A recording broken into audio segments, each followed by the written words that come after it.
What's going on, everybody?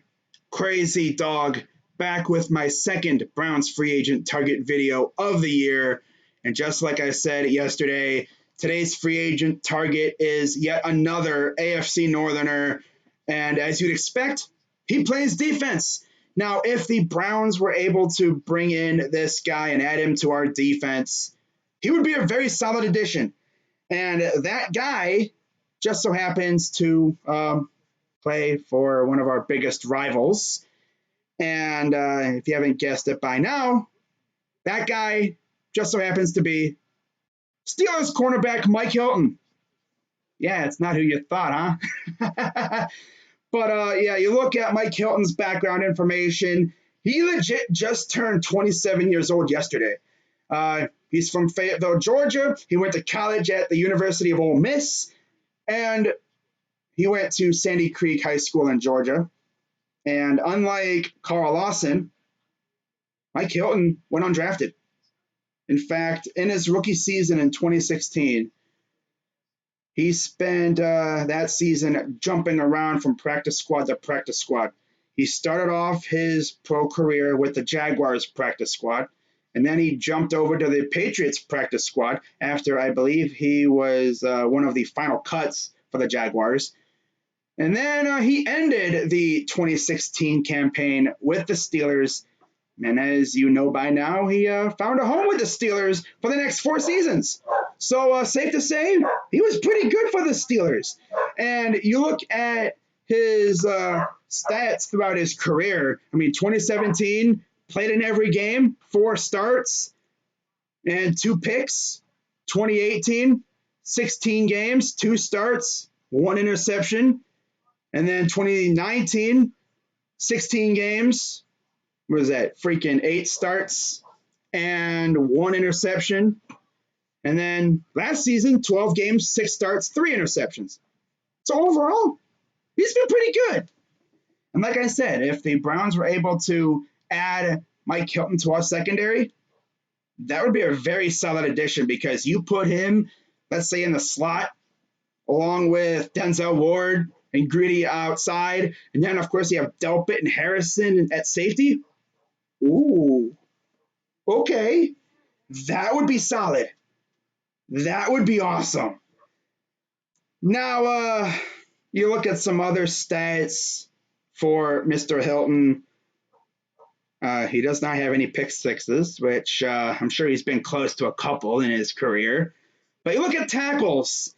And he has 237 combined tackles in his career, 186 solo, 51 assists, 30 tackles for loss, and 23 QB hits. So he's the kind of guy that you would occasionally send on a cornerback blitz.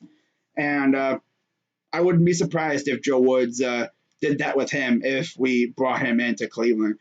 But of course, you bring him here, and then you, like I said, put him with Denzel and Greedy on the outside, with Delpit and Harrison at safety. Oh, yeah, that's a nice little safety net for you, you know? He'd be able to go up against these slot receivers, and he'd be able to hold his own. I wouldn't even be surprised if you could, send him outside on a couple of occasions, you know? But, yeah, Mike Hilton would be a very good addition. He's not one of the biggest names out there, but I feel like Andrew Berry would be able to bring him in. I think we could get him for the right price. I'm sure Steelers fans would love it. Having to play against a guy that used to be on your team. Oh, that would be tough. Oh, my goodness. I can already tell you Steelers fans if I were like, dude, there's no way he'd go to Cleveland. Oh, really? You talked to him recently? Did he say that? Huh? That's what I thought. But, yeah, this is pretty much going to be a short video. I mean, not really a whole lot to say about Mike Hilton. I mean, of course, we played against him 2 times a year, past 4 seasons, and he's a solid corner. And like I said, I would love to bring him in and put him in our secondary. But of course, he's only going to be one of many options for the Cleveland Browns as we're going to have quite a bit of cash to spend. Now, we're not going to be anywhere near the $100 million that we had, in like 2018 and all that, coming out of the rebuild and all that stuff. But, we still got some cash. I mean, I don't expect Andrew Berry to go hog wild, but I expect him to be smart and aggressive. You know, I could see him doing what he did last year, signing a couple guys to, decently sized contracts and then filling out the depth on the roster with 1 to 2 year deals. I could even see Mike Hilton being one of those guys to get like a 2 year deal, especially with the crap going on. I could see a lot of players taking like 1 or 2 year prove it deals, like 1 year deal with like an option for year two, just in case things don't work out. At least until the cap gets back to normal, because the cap is lower than it was last year, obviously, because no fans were in the stands at a lot of stadiums last year. Of course, the Browns were lucky enough to have fans in the stands, so I don't think it really hurt us that much. But hopefully, this season, we'll have a damn near full First Energy Stadium. I mean, I actually heard the Browns were distributing season tickets as if they're expecting full capacity. And that's fantastic news because I'm trying to go to a Browns game this year. I was supposed to go last year, but yeah, I was unable to because the thing was going on. And yeah, so that's going to do it for this video. And just saying, tomorrow's target is not from the AFC North. That's all I'm going to say. But that's going to wrap it up for this video, guys. Of course, as always, hit that like button, subscribe if you're new. I'm on the road to 2,000 subscribers. I'm hoping to hit 2K at some point, maybe before the next Super Bowl at the latest, but I'm getting closer and closer. I think of it as like a tree growing. Trees don't grow to 10 feet tall overnight. It takes time.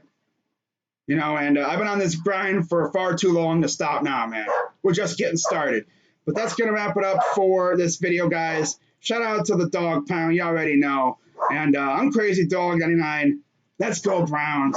And I'll see you tomorrow for my third Browns free agency target video. And I'm out.